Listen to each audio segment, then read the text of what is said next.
Okay, we're here at one of our final lectures around differential equations, scientific computing, which is we're going to actually implement a differential equation solver in Python.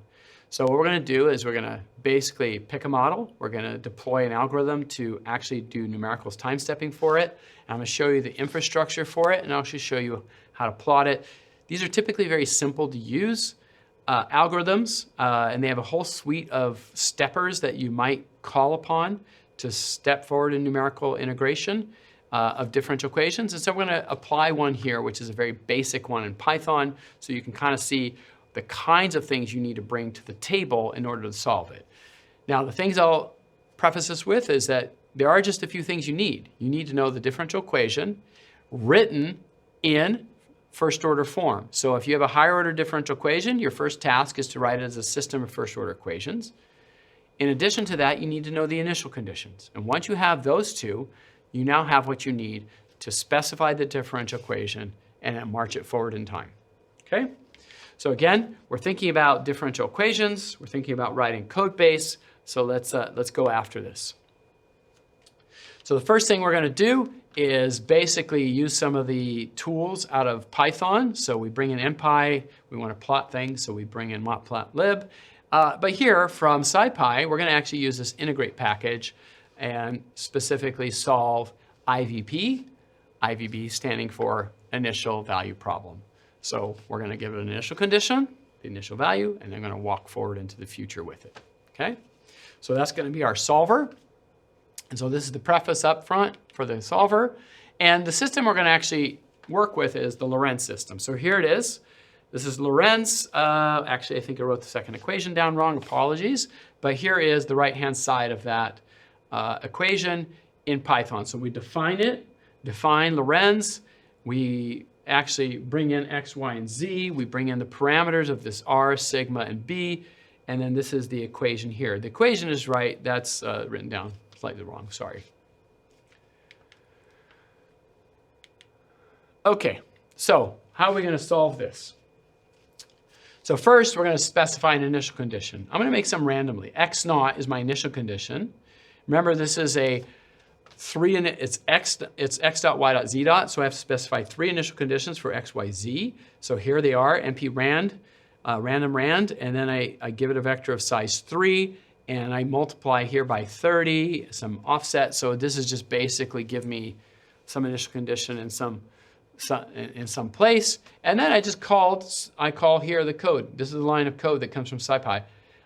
Solve IVP, calls on the right-hand side.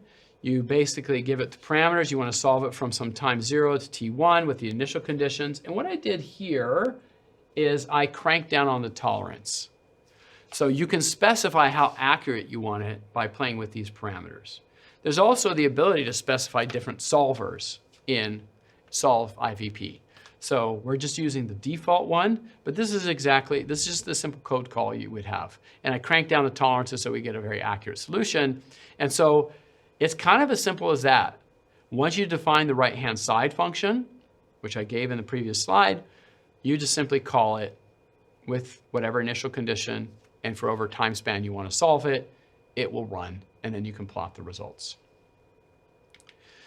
So here, like for instance, I'm showing you 100 different simulations. Each of the blue balls is a different initial condition, and we're floating them around. And so I'm showing you sort of, in some sense, the composite of 100 different initial conditions run with this very simple architecture. And ODE solvers are kind of like a base package. Like most people don't write their own Fourier transforms. Most people don't write their own, linear solvers. They're all built in, and just like ODE, the solve IVP is built in. It's something you can exploit and take advantage of, and also manipulate the actual methodology and the accuracy in these simple one lines of code that you have available to you. And this is the kind of result you get out of this. So that was a very short intro, but really in some sense, solving ODEs is as simple as that. And what you want to be is very efficient in this, right? So solving differential equations ultimately is a very easy task, especially with the tools available to us today.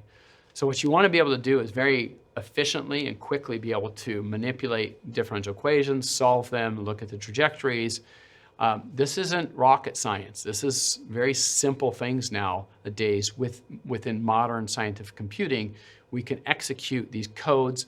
There's a lot of stable, robust code that get called on with these function calls, and so you'd use them to basically as a tool for exploring dynamics, for integrating in larger infrastructure and design. And so the actual, whether you're doing numerical differentiation, integration, or solving differential equations, you should be very fluent in this, because all the tools are at your disposal within Python to execute code very quickly, very efficiently. And so you can start doing broader things or more important things with the work cycle.